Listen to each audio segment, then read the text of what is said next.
Hello and welcome to Lost Love Chronicles. Dear listeners, before we get started, drop a quick hi in the comments and let us know where you're tuning in from. Also, if you have any suggestions for us to make the channel better, please let us know. Now let's start with the story. Before Diana entered my life, I wasn't sure I'd ever find a love that felt stable and dependable. I'd been through a few failed relationships, but when Diana and I met, everything just clicked. She was ambitious, intelligent, and we had a mutual respect that laid the foundation for what I believed would be a lasting marriage. Those early days were filled with hope as we began building a life together, and I truly felt I'd finally found someone to share everything with. We naturally settled into our roles, me focusing on my career in IT, and Diana running a high-end hair salon.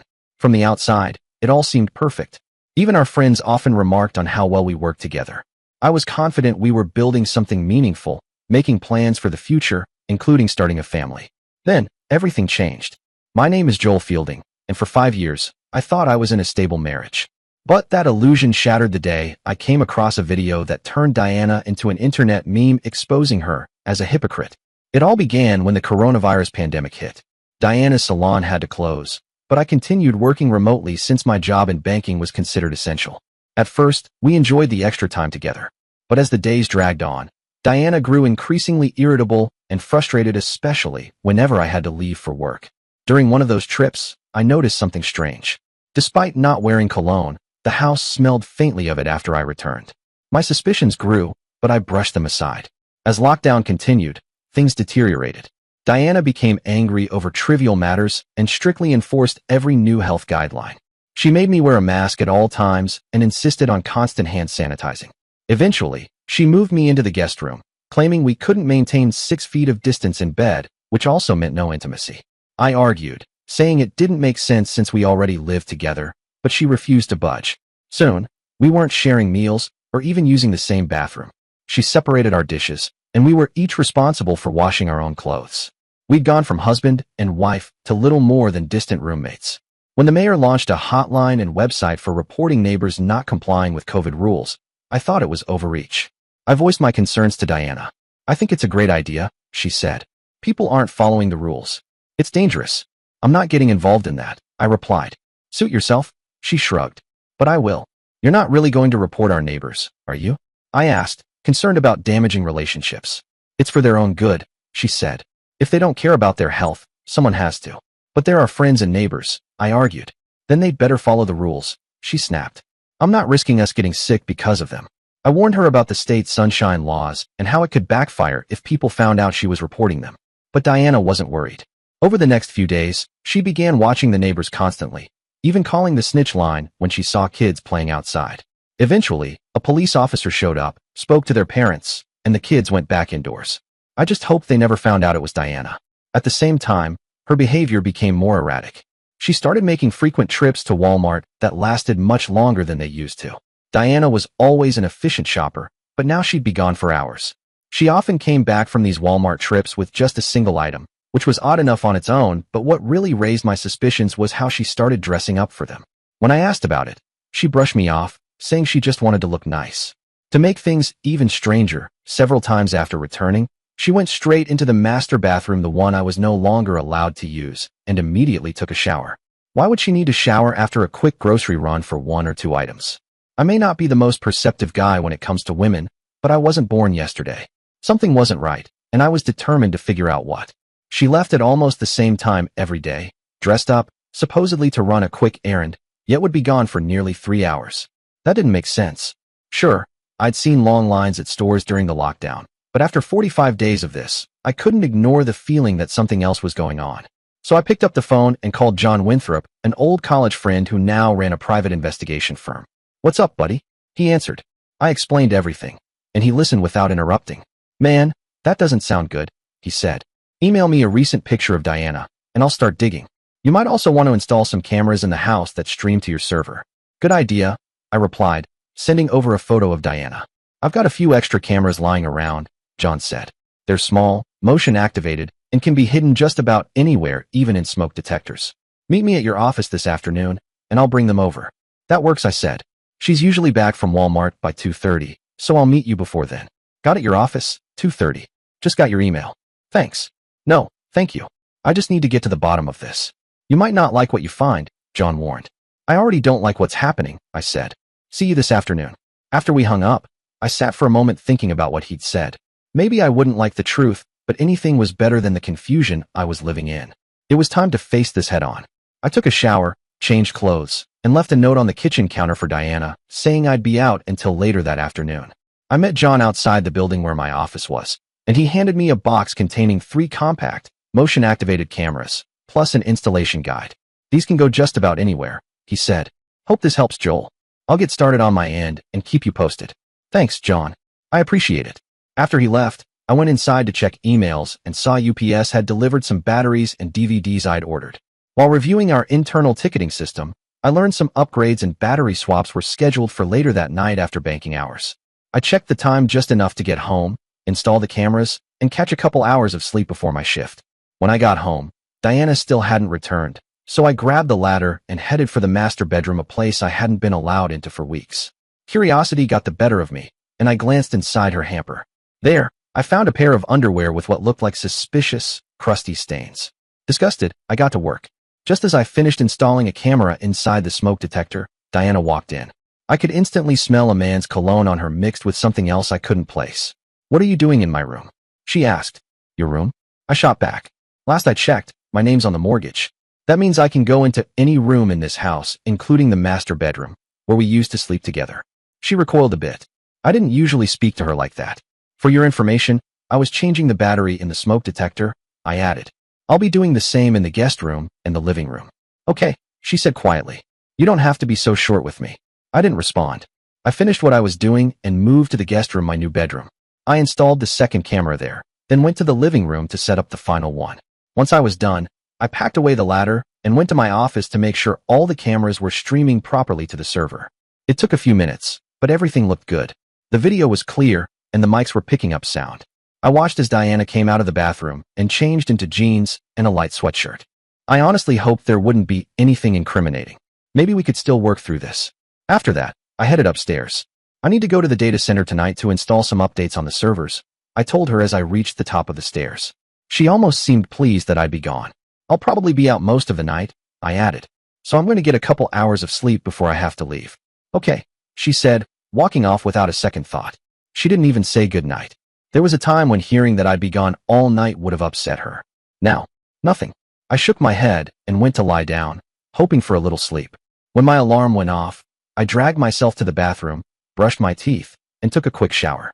I got dressed, headed downstairs, made a sandwich, and poured a cup of coffee for the road. Diana was on the couch and didn't say a single word. I stood by the dining room table, feeling like I needed to break the silence. Diana, I called out. She turned to face me. Yes? Do you still love me? Of course, she replied. Why do you ask? I don't know. You're never affectionate with me anymore. You don't even say you love me. And it's been a long time since we've been intimate. She let out a heavy sigh. Is that what this is about? The lack of intimacy? It's been a while, I said. We used to make love regularly. Now, we're like roommates. Is something going on? Look, she said, maybe I'm just tired of being stuck in the house all the time, okay? It's not easy for me either. I'm just worried we're drifting apart, I admitted. She nodded. Maybe you're right. I'm sorry if I've seemed distant lately. Maybe when all this is over, we can take a nice vacation. Yeah, that'd be nice, I said, though I wasn't sure I believed it. I'll be out most of the night working on the updates, I added. I'll call you when I'm heading home. Okay, she said thanks, then turned her attention back to the TV. After finishing my meal, I went into the office to check on the server, grabbed my briefcase, and locked the door. As I headed toward the front door, I glanced over at Diana. I'm leaving now. Love you, I said. Without even looking up, she replied, yeah, me too. I stood there for a second, realizing that was all I was going to get. There was a time she would have walked me to the door and kissed me goodbye. I guess those days were behind us. Diana, I said softly as I closed the door behind me. I got into my truck, my heart feeling heavier than ever. It took a little over an hour to reach the data center. Once inside, I replaced the UPS batteries and started the upgrade script. It would run for hours. I poured myself some coffee and sat down at a desk.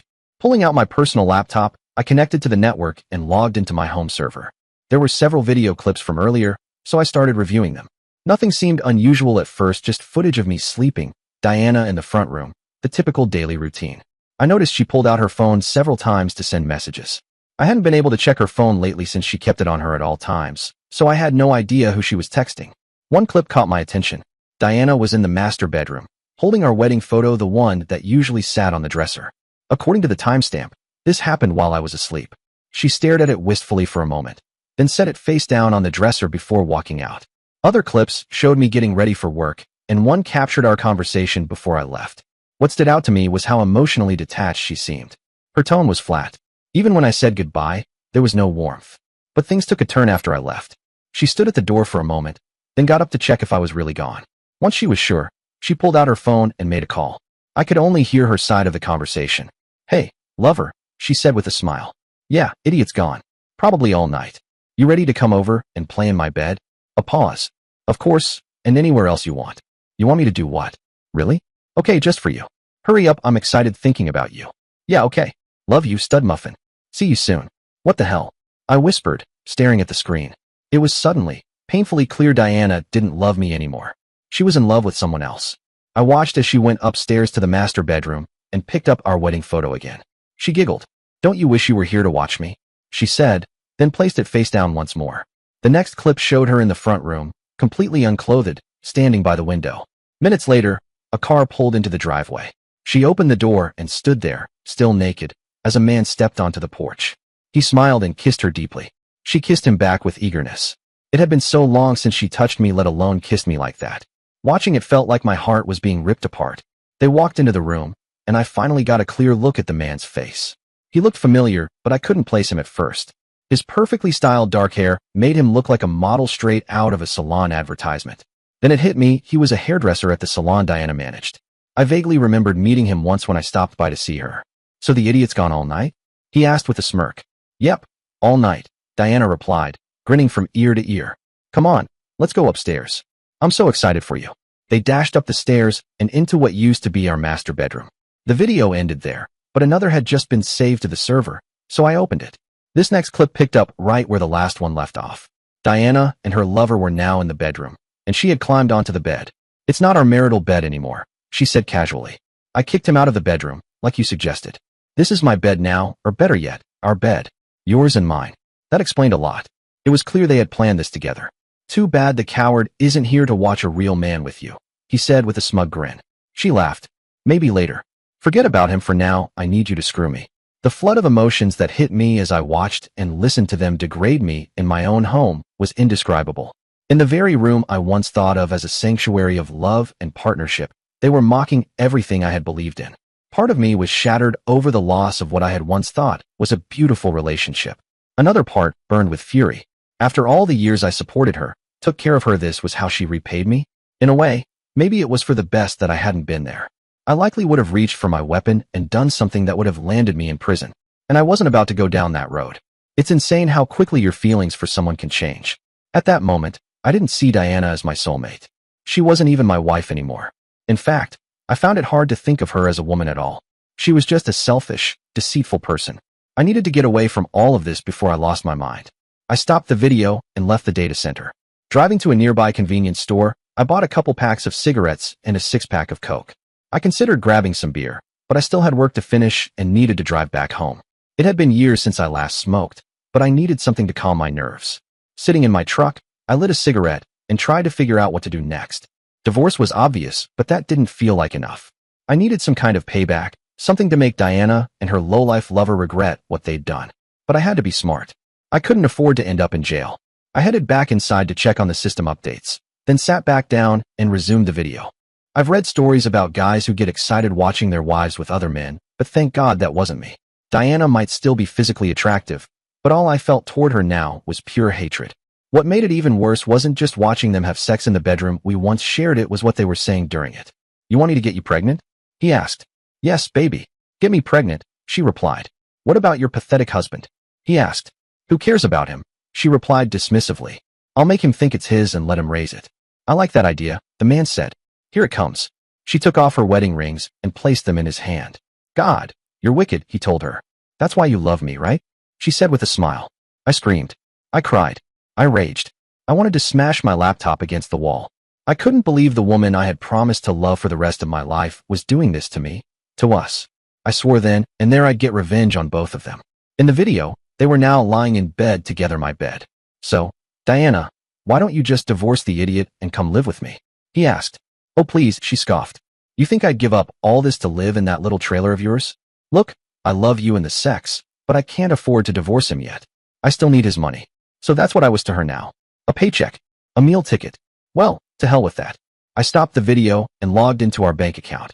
I did what I had to open a new account in my name only, transferred half our savings, paid off and canceled all our joint credit cards. Then I accessed our company's HR system and removed her as the beneficiary on my retirement account. I couldn't take her off the health insurance yet because it wasn't open enrollment and we weren't officially divorced. Still, I did everything else I could to separate our finances. Working at the same bank that held our accounts definitely worked in my favor. I restarted the video. So once this pandemic is over and we're back to work, you'll divorce him? He asked. Yeah, she said. By then I'll have enough saved, and I can file for something like mental cruelty. I'm sure I can find a lawyer who'll ruin him. Not if I get to one first, I thought bitterly. You're a real piece of work. Looks like the marriage had come back to life, just not mine. I couldn't take much more. I fast-forwarded through the rest. After they finished, they lay together in bed, cuddling. So much for social distancing. Eventually, they fell asleep, and it looked like their fun for the night was over. I checked on the system updates. They'd be done in about an hour. I leaned back in my chair and started planning my next move. After everything I'd seen and heard, there was no way I could keep living under the same roof as Diana. I'd had enough, and I didn't see the point in having John follow her anymore. So I came up with a plan. I edited together several key clips from the videos and sent the compilation to every one of her family members, along with a message explaining I'd be filing for divorce on grounds of infidelity. By the time I was done, the updates had completed. I ran some tests to make sure everything was functioning properly. Once I confirmed it, I packed up my things, headed to the truck, and decided to crash Diana's little party. It was only 1:30 a.m. I'd be home by 2:30. Diana wasn't expecting me back until much later. Perfect, I thought with a wicked grin. I climbed into the truck, lit a cigarette, and hit the road. When I pulled into the driveway at 2:25 a.m., I switched off the headlights to keep from alerting Diana or her guest. Her lover's car was already there, parked right where mine should have been. I didn't bother with the garage, just parked next to it. Inside, I disarmed the security system, dropped my laptop bag in the office, and silently made my way upstairs. The master bedroom door was wide open. There they were both sound asleep, arms draped around each other. How sweet, I thought bitterly. I stepped into the room and flipped on the overhead light. Get up, get up, get up, I barked, just like my drill instructors used to in boot camp. They jumped out of bed, startled and disoriented. What the hell is going on here? I bellowed. Diana gasped. Oh my God. Joel, what are you doing home? You were supposed to be at work all night. I finished early and thought I'd surprise my loving wife, I said with a sneer. But instead, I find this you and your boyfriend in my bed? The guy Thad looked like he wanted to crawl out of his own skin. Look, man, I'm sorry, he stammered. I glared at him. Get dressed and get the hell out of my house. You've got 30 seconds and 25 of them are already gone. Move. He scrambled like a panicked animal, grabbing whatever clothes he could find. I turned to Diana. Maybe I should call the mayor's snitch line and report you for breaking social distancing, I said coldly. Pack your crap and get out. Joel, please, she pleaded. It's not what it looks like. I laughed right in her face. Spare me. You love this clown? Go live with him. But she started. No buts. I said get out. I'm not your meal ticket anymore. You want his kid? Then go play house with him in that trailer of his. I'm filing for divorce immediately. Now pack. Don't make me say it again. Wait, you know about? She asked, eyes wide. I saw and heard everything. 304, I said coldly. The color drained from her face. She knew exactly what that meant. You disgust me, I added. She broke down in tears. Stop crying, I snapped. Pack your crap and get out. Anything you leave behind gets tossed or burned. You can't mean that, she sobbed. Oh, I absolutely do. I loved you. And this is how you repay me? Lies, betrayal, and screwing that piece of trash in my bed? I hate you right now. I never want to see your face again. Is that clear? Still crying, she got up and started packing. Thad was still fumbling with his clothes like an idiot. Help her pack, jackass, I barked. What? He asked, confused. Are you deaf? Help her pack. I'll go grab some trash bags, you can start tossing her crap into them. You helped make this mess, so now you help clean it up. I went downstairs, grabbed a few large plastic garbage bags, and tossed them onto the bed. 5 minutes, I said. After that, whatever's left goes in the trash or the fire. A few minutes later, Diana and her boyfriend carried several bags of her belongings out to their cars. I found her purse, pulled out the house key, and retrieved the garage door opener from her vehicle. Then, I took off my wedding ring and placed it in her hand. She looked at me with tear-filled eyes. Don't you want this? She asked quietly. I shook my head. No, Not anymore. Now get out. I assume you'll be living at Thad's trailer, so I'll have the divorce papers sent there. Write down the address. She scribbled an address on a slip of paper and handed it to me. I'm sorry, she said. Yeah, you are. And I'm sorry I ever met you. Still crying, she walked out. I watched them drive off, then locked the door behind them. Exhausted, I collapsed onto the couch and fell asleep. It was nearly 8 a.m. when I woke up, aware that I had a lot to deal with. I called my boss and explained what had happened, asking for the week off. No problem, Joel, he said. You've got plenty of comp time. Take whatever you need. And thanks for getting those updates done last night. Thanks, I said, ending the call. Next, I called John to let him know he didn't need to follow Diana anymore and filled him in on everything that had happened. Damn, I'm really sorry to hear that, Joel, he said, but I'm glad you found out when you did. Let me know if there's anything I can do. Thanks, I replied. I'll return your equipment soon and settle up. We ended the call, and I poured myself another cup of coffee. Then I started searching for a family law attorney and found one who worked from home. I gave him a call, and he agreed to meet with me via his firm's teleconferencing system. After I received the login info by email, I signed in, and we were soon talking face-to-face from our living rooms. I explained the situation and what I wanted. He outlined the divorce laws in our state. Since we lived in a no-fault state, I couldn't file on the grounds of infidelity, but her affair could still be used to prevent her from getting alimony or spousal support. The downside was that I'd likely have to sell the house and split the proceeds. That was fine with me. I had no desire to stay there. I'll get started on the paperwork and have her served in a couple of days, he said. I gave him all the necessary information, her address, workplace, and so on. Someone from our office will contact you about the retainer, he added. I'll be in touch. I thanked him, and we ended the call. After that, I took down the cameras and began sorting through what Diana had left behind, separating everything into 3 piles. One for burning, one to throw away, and one to donate to Goodwill. Around noon, my phone rang. It was Diana's sister, Darlene. She was a couple of years younger than Diana, and currently unemployed since the restaurant she worked at had shut down. Joel, what's this about you throwing Diana out in the middle of the night? She demanded angrily. Did she tell you why I threw her out? I asked. She said it was just a little misunderstanding. Check your email, I told her. Once you see what I sent, you'll understand. Goodbye, Darlene. I ended the call before she could respond. A few minutes later, my phone rang again. This time it was Diana's parents. I'd always liked them. We'd gotten along well over the years. Joel, I got a strange call from Diana. Her father, Andrew, said. She told us you threw her out at 2:30 in the morning. Is that true? Yes, Andrew, it is. Why on earth would you do that? He asked. Have you checked your email? I asked.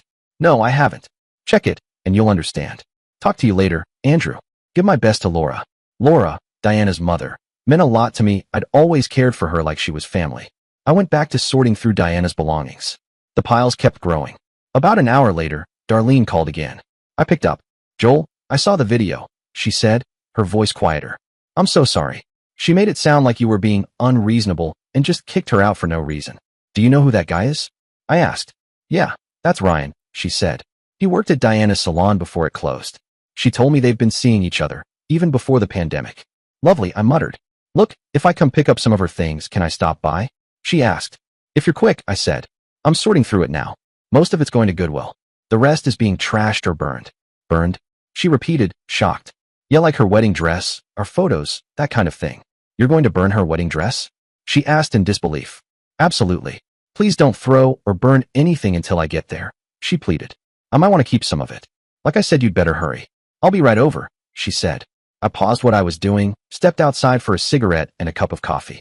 Just as I sat down and lit up, my phone rang again. Can't these people just leave me alone?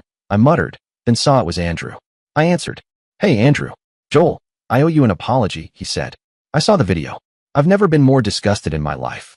That was just the highlight reel, if you know what I mean, I replied. There's plenty more. We've seen all we need to. Laura's heartbroken. We've told Diana she's not welcome here anymore. Joel, we think the world of you. If you need anything at all, just let us know. Thanks, Andrew. I appreciate that. We ended the call, and I went back inside. A few minutes later, there was a knock at the door. It was Darlene. She was standing there in short shorts and a cropped t-shirt. Hey, Darlene. Come on in. She flipped her long blonde hair over her shoulder as she stepped inside. I'm sorting her stuff upstairs if you want to go through it, I told her. Sounds good, she said. I handed her a trash bag, and she smiled as she took it. What is this, luggage service now? She joked. I laughed. Yeah, and she's lucky it's a clean bag. She chuckled, and we headed upstairs. She sifted through the piles, casually tossing items into the bag, not handling anything with particular care. Then she noticed Diana's rings sitting on the nightstand. She left her rings here, Darlene said, reaching for them. I nodded. You might want to disinfect those first, I warned. Oh, gross. No way am I touching those. What are you going to do with them? I shrugged. I'm thinking of cleaning them up and selling them at a pawn shop or something. They're worthless to me and obviously don't mean anything to Diana anymore. Clearly, she agreed. Go ahead and grab whatever you want. I'm heading out back for a bit. Feel free to join me if you want to talk. Okay, she replied. I grabbed a fresh cup of coffee and stepped outside for another cigarette. A few minutes later, Darlene popped her head out. Mind if I join you? Not at all, I said. She sat down in the chair across from me. I didn't know you smoked. I quit a while ago, but started up again last night after I saw that video. Bad habit. Mind if I join you? She asked. It's a free country, I said. To my surprise, she pulled a pack of cigarettes out of her purse. I offered her a light. She leaned back and gave me a thoughtful look before speaking. My sister is such an idiot. I can't believe she treated you like that. You don't even know half of it, I said, explaining how Diana kept us apart under the pretense of the virus, when really it was to keep me away from her. She's not just an idiot, she's a stupid idiot, Darlene said. After a moment, I noticed her behavior had shifted. The way she sat, the small smile on her face, it gave away her intentions. You know, I've had a crush on you since the first time I met you. Really? I asked, surprised. Of course, she said. I'd always noticed how flirty she was around me when we were together, but I never encouraged it. Still, I could tell it bothered Diana, and honestly, I never stopped it either. I've always thought highly of you too, I said. She smiled. I'm not my sister, though? I know, I replied. No, you don't, she said. Sure, we grew up together, but we couldn't be more different. Diana's always been selfish and a little narcissistic. I can't tell you how many times she got me in trouble with our parents, only to do the same things herself later. Honestly, I'm shocked you two lasted as long as you did. Really? Why? She was always switching boyfriends when we were younger, Darlene explained. She'd date someone for a few months, then move on. Most guys dumped her as soon as they saw who she really was. I wish I had known that before I married her. I almost warned you when we first met, Darlene said. Why didn't you? I thought about it several times, but I could tell you were completely in love with her. I didn't think you'd believe me. I nodded. You're probably right. I was head over heels for her and would have thought you were trying to split us up. I did warn her, though, Darlene said. I told her if she ever hurt you, she'd regret it. She swore she'd never treat you like her other boyfriends did. Have you ever thought about revenge? She asked. It crossed my mind, I admitted. I spoke to a divorce attorney this morning, and he's starting the paperwork. That's all. Isn't there something else you'd like to do? She asked with a suggestive tone. I knew what she was hinting at, but I wasn't ready to take the bait. Not yet. Yeah, but I'd probably end up in jail, I said, and she laughed. That's not what I meant, she said, resting her hand on my leg. I could feel the warmth from her touch. I knew I could have her right then, but it was too soon. I'm still legally married, I told her. The papers haven't even been served yet. She smiled. Good answer. That's fine. I've waited 5 years, so I guess I can wait a little longer. Are you staking a claim? I asked with a grin. Damn right I am, she said. Diana messed up big time, but I'm not like her. I'm a one-man woman, always have been. I smiled back. That's good to hear. I figured you'd have guys lining up. Nah, most of the guys I know are idiots or mama's boys. That's a shame. Not really, she replied. None of them compare to you. But I have to know one thing. What's that? Is there any chance you'll take Diana back? I shook my head. None whatsoever. She burned that bridge last night. Too bad for her, I guess, Darlene said, glancing at her watch. I should get going. I promised Diana I'd bring her stuff this afternoon. Is there anything you want me to tell her? Just let her know I spoke to a lawyer and she'll be served in a couple of days. I'll tell her. I'm really sorry about what she did to you. Thanks. I'll be fine. I know you will. She stood up and hugged me. Let me give you something to take your mind off things, she whispered. I was about to say something, but she caught me off guard with the deepest kiss I'd ever experienced. Are you on Skype? She asked after pulling back. Yeah, I am. I wrote down my Skype handle and handed it to her. Great. I'll meet you on Skype tonight and let you know how it goes. Sound good? Yeah, I'm looking forward to it. I helped her carry the rest of Diana's things to her car, and we kissed before she got in. I watched her drive off, then sighed as I went back inside. I hoped I wasn't jumping from one bad situation into another, but I didn't sense any deception from her. I grabbed a soda and was heading to the back door when my phone rang. This time it was Diana. What does she want now? I wondered. What do you want? I asked when I picked up. You prick. She screamed. How could you do this to me? Do what exactly? You know what? You sent that awful video to my parents and my sister. Now they all hate me. Why would you do that? What do you think? 3-0 for remember? You're the one who cheated, lied, and stabbed me in the back. I loved you completely, and this is what I get. You really thought I'd raise Ryan's child? Screw you, witch and him. Stop calling me that. She yelled. I knew she hated that word, which is exactly why I used it. But I didn't care. Why not? It's what you are. A lying, cheating, worthless witch. That's all you've ever been, and it's all you'll ever be. We're done.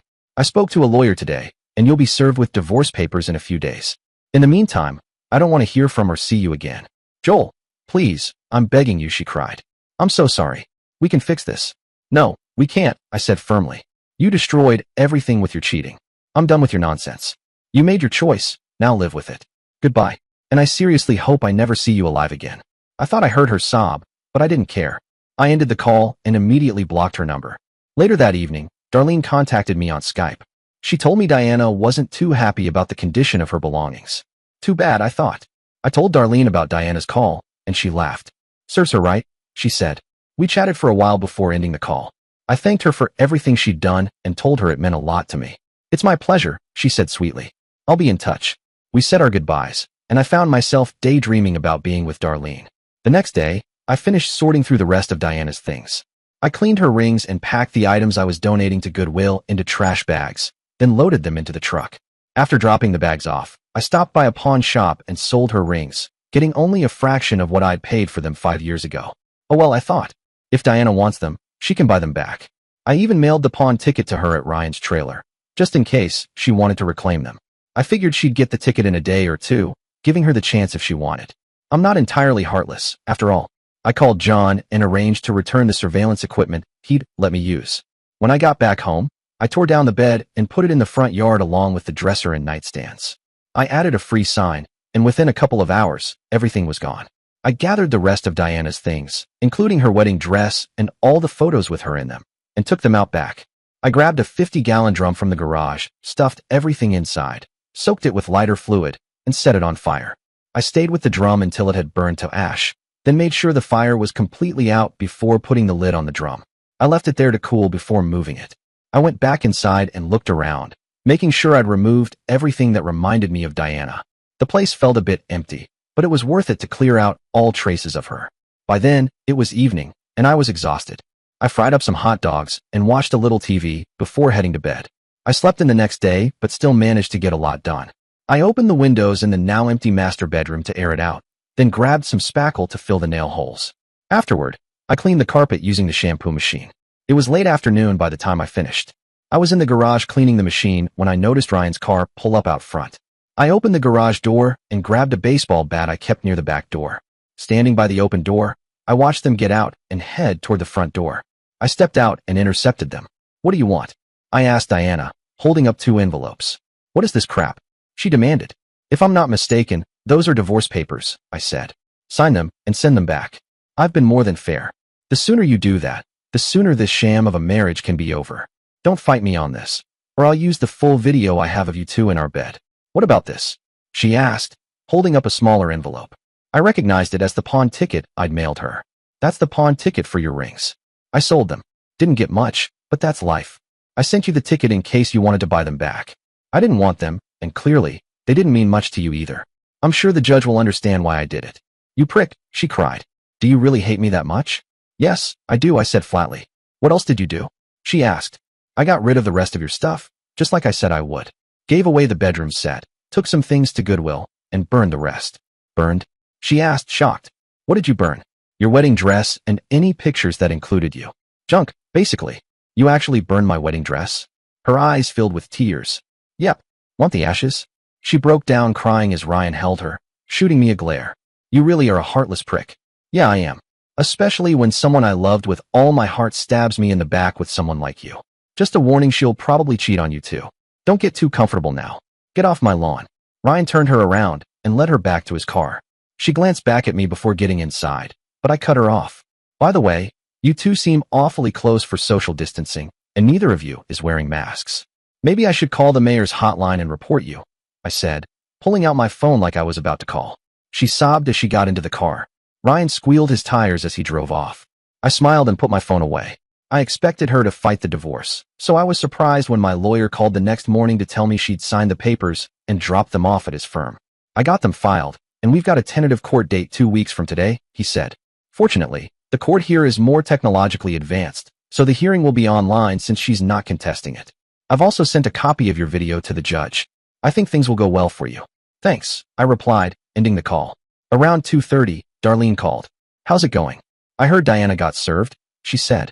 Yeah, the lawyer called and said she signed the papers and returned them. We've got an online hearing set for 2 weeks. Good. Diana also told me what you did with her rings and wedding dress. Yeah, probably not my finest moment, but it felt necessary. I don't blame you. I might have done the same. So, are you up for some company tonight? Actually, I am, I said. What did you have in mind? How about my world-famous lasagna and garlic bread? Think you can find some wine? Lasagna, huh? My favorite.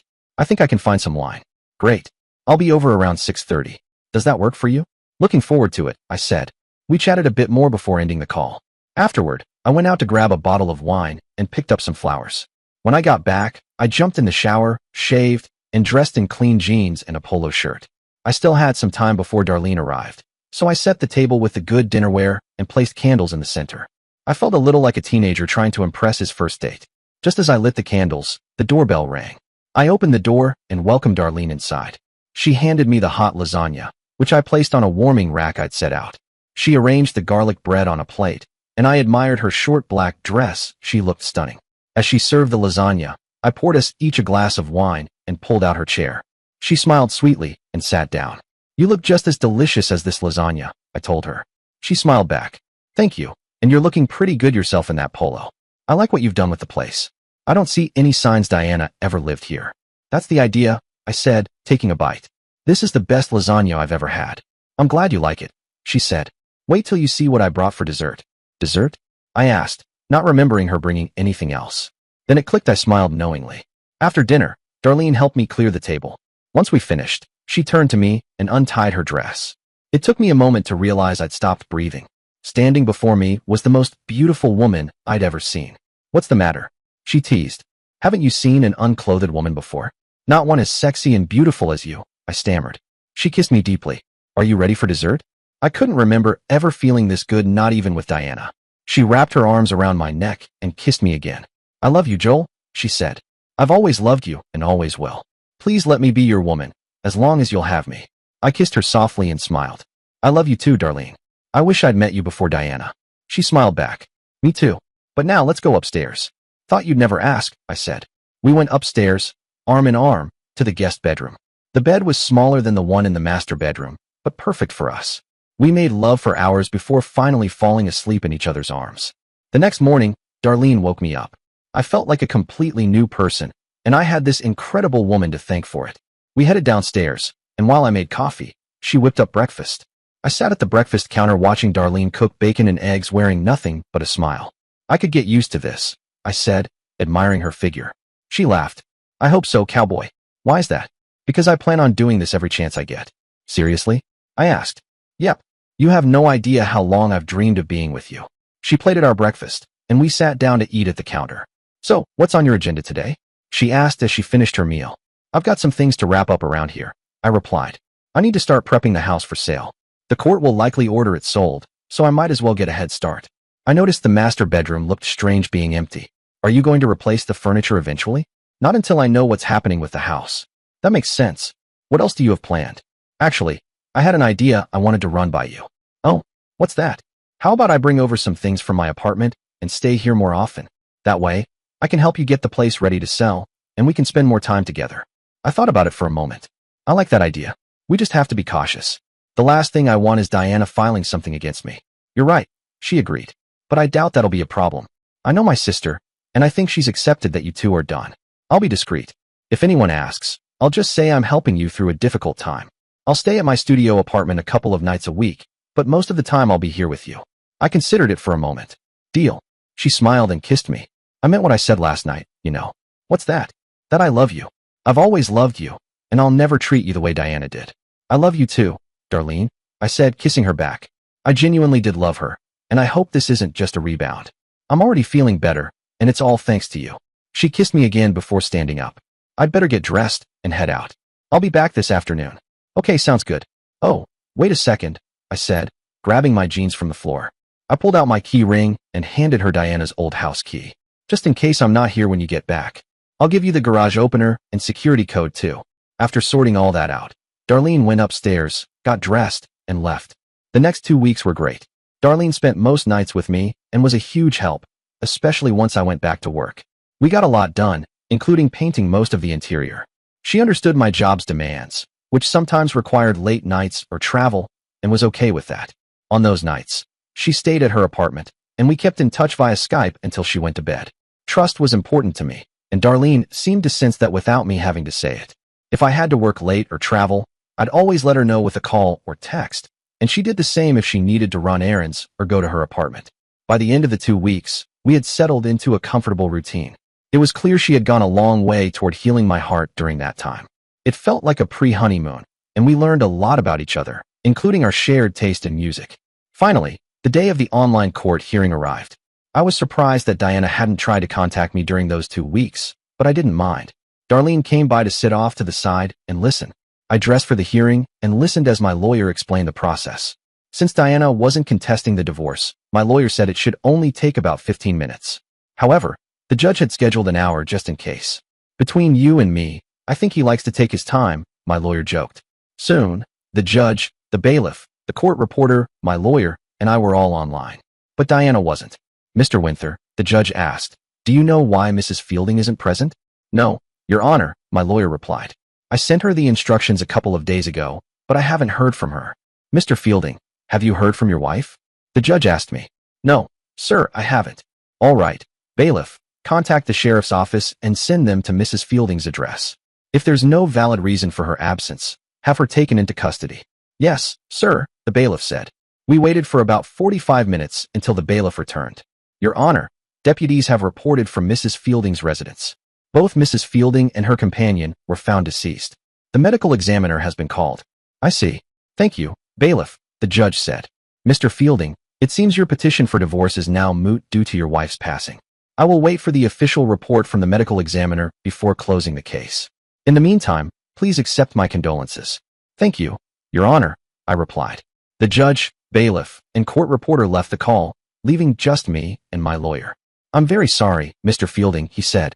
"If you'd like, I can handle your wife's probate, assuming she didn't have a will." "No, she didn't." "Thanks," I said. I held Darlene as she cried over Diana's passing. I felt some sadness too. Thanks to Darlene, I no longer hated Diana, but I still hated what she had done. I also remembered telling her I hoped never to see her alive again, and that caused a pang of guilt.